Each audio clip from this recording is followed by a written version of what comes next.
it's time for the Seattle Mariners to make a deadline trade. Now, of course, there's a lot of names that get floated around. Luis Roberts, Pete Alonso, whoever it may be, Vladimir Guerrero, which I don't even know if any of these teams are willing to give up those pieces. The only one that we know is somebody like Luis Roberts because of the situation that the White Sox are in. They are the worst team in baseball. Now, with everyone else, it's hard to determine. With Pete Alonso, the Mets have had this newfound surge recently, and they're only 3 games out, and they might actually be in a situation where they say, hey, we don't want to actually blow this up this year, despite it not being exactly what we thought. It's starting to work a little bit. But the Mariners have to do something. Now, the Mariners had a 10-game lead just 5 or 6 days ago in the division. It has dwindled down to 5.5, and they are currently down 9-3 in the 9th inning against the Tampa Bay Rays, which is what encouraged me to turn on the camera today and talk about this. I didn't even want to see the end of this game. It has been an issue left and right every single day. It might be a pitching injury like Brian Wu, the bullpen not being fully what we expected it to be, but mostly, in my humble opinion, the bats is an issue. Now, when it comes to pitching, at least in the bullpen, you're going to bring back somebody like Gregory Santos. That will help. It'll help the depth. There's a lot of up and down in the bullpen, but maybe somebody like Santos will bring some consistency and make it a situation where we don't have complete inconsistency in the bullpen. The starting pitching, if Hancock is ready, we're not 100% sure if he will be to take one or two of Brian Wu's starts. It's a decent enough solution there, and Brian Wu's going to be on the 15-day IL and probably be back. It is hamstring tightness. It is not a season-ending type of deal. Like, it's not something to call the season over. So the Mariners, yes, they could use one more pitcher maybe for depth. Yes, they could probably get one more piece for a bullpen. But is that really the glaring issue? No. The glaring issue is the bats. You look at what's going on with the Mariners bats. They are second to last in batting average in the entire MLB. Their batting average currently sits at 220. The only team worse than them is the Chicago White Sox at 218. So a bad game or two can put the Mariners, at the worst batting average in all of baseball. We're right there with the Oakland Athletics, who are batting 221. We're batting 220, and the White Sox 218. Not something you like to see for a team that had a 10-game lead in the division, is slowly blowing it, and you're starting to see that there are a lot of deficiencies. We are leading the MLB in strikeouts with 814. You heard that right. 814 through 81, 82 games. So we are averaging 10 strikeouts a game. The next closest team is 791 in the Oakland Athletics. And after that, 750, the Boston Red Sox. So if you ignore the Athletics there, we're talking about having, my goodness, like 64 more strikeouts than the Boston Red Sox, who are sitting third to last. That's a big deal. And when you go down the list of the teams down there, maybe outside of the Brewers, most of them are teams that are struggling. I don't want to count teams like the Dodgers at 14th to last because that's right in the middle of the pack. But everyone near the Seattle Mariners are the Athletics, the Red Sox, the Pirates, the Rockies, the Rays, teams that are not winning their divisions or dominating this year. So it is a big problem when you are sitting at the second to last in batting average, the worst in strikeouts. You're talking about a team that is just struggling all around. They are bottom 5 in on-base percentage. Slugging, I haven't even looked at yet, but here we go. We are bottom 7 in slugging. OPS, we are definitely not in the top 15. We are in the bottom 5 in OPS. So everything you see here shows that the Mariners' bats is part of the biggest issue, if not the main issue. I don't think this team would have blown a 10-game lead, dropped it down to about 5 or 4.5 after today potentially, without the bats being an issue. There's games like yesterday, and the Mariners just didn't score enough runs. I know a lot of people want to, complain about how the game went yesterday, but at the end of the day, when your starting pitcher comes out only giving up 2 or 3 runs, or yesterday with an injury even, you have a lead going into the 7th or 8th, I believe it was, you shouldn't blow a game, and your bat should be able to get you a run or two late in the game to help you stay in this. You have to remember with this Mariners team, despite there's been a lot of miracle wins, a lot of victories out of nowhere, victories that were just like shockers at the end of a game. A lot of Cal Raleigh miracle homers and hits, walk-offs to end a game. And it wasn't really that they were outplaying teams at that time. And it brings me to the point of when you go on MLB.com standings, you can go to the expected win-loss. And it's interesting. The Mariners are going to be 45-37 after today, but they're at a 42-39 expected win-loss, while the Astros are 41-37. They have like a 1.5 game less than us expected win-loss. So you knew at some point that team was going to wake up and actually start winning those games that they're losing in tight margins. And they're starting to do that. If they get that win today, that'd be 6 in a row, with the Mariners losing 3 in a row, and we'll be down to 4.5 games above the Astros in the division.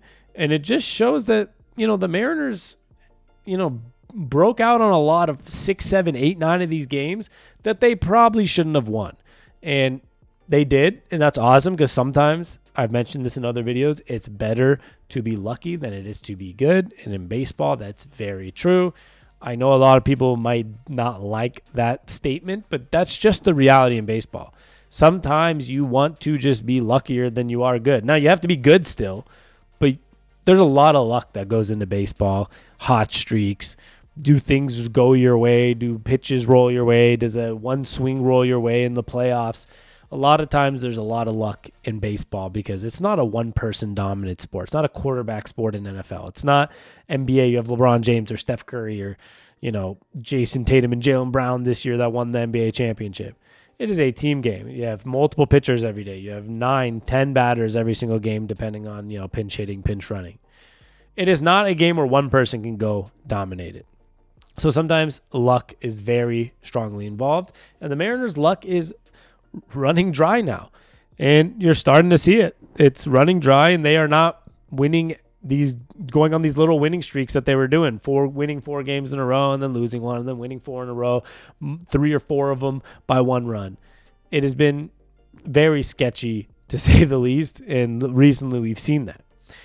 Now, I think there's 2 impact bats that we could go after. Luis Roberts is one of them.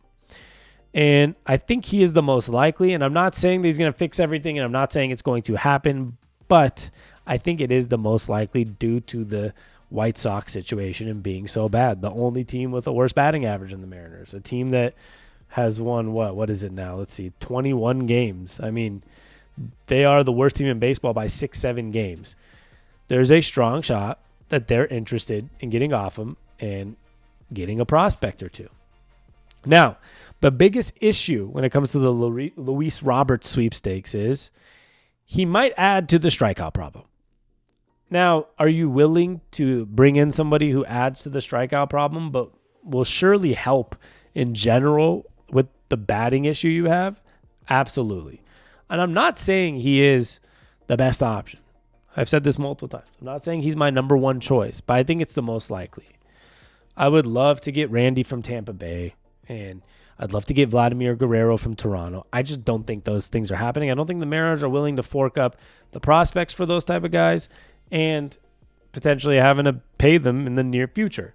Or whatever, match the salaries now or give them a new salary eventually. I just don't think the Mariners are willing to do that. Maybe with Luis Roberts, I think the package you could give might be enough where the Mariners are willing to sacrifice it. But it would be a strikeout issue. And the other guy who's been linked to the Mariners a lot, of course, is Pete Alonso. Now, with Pete Alonso, as I mentioned before, the New York Mets are, they've won 1 in a row now, but they're now 37-39, which puts them at 1.5 games out of the wild card. And so that was a team that was they're 8-2 in their last 10. They were 6, 7, 8 games behind. And now they're 1.5 games behind in the wild card. So they might not be willing to move off Pete Alonso and call this season quits. But he is probably one of the better options. And Jeff Passan broke it down in one of his ESPN Plus articles just this morning. The Mariners' weakness, offense. The best match, Pete Alonso. And for those that aren't subscribed to ESPN Plus, here's a good opportunity for you to read what Jeff Passan said on ESPN Plus. So free for you if you're not a subscriber. He said, deep down, the Mets are grimacing at the recent run of success. They're too inconsistent to warrant adding players at the deadline if the cost is in prospect capital. And they're good enough that divesting themselves like a player like Alonso would send a bad message to their woebegone fan base. For Seattle, Alonso would represent the middle of the order bopper its current lineup currently lacks and desperately needs. So, if it's not Alonso, perhaps Tampa Bay third baseman Isaac Paredes. I always have trouble saying that one. And if not Alonso, Paredes, Angels outfielder Taylor Ward, or Mike Cana. I'm very bad at pronouncing names if you haven't figured that out yet. They qualify.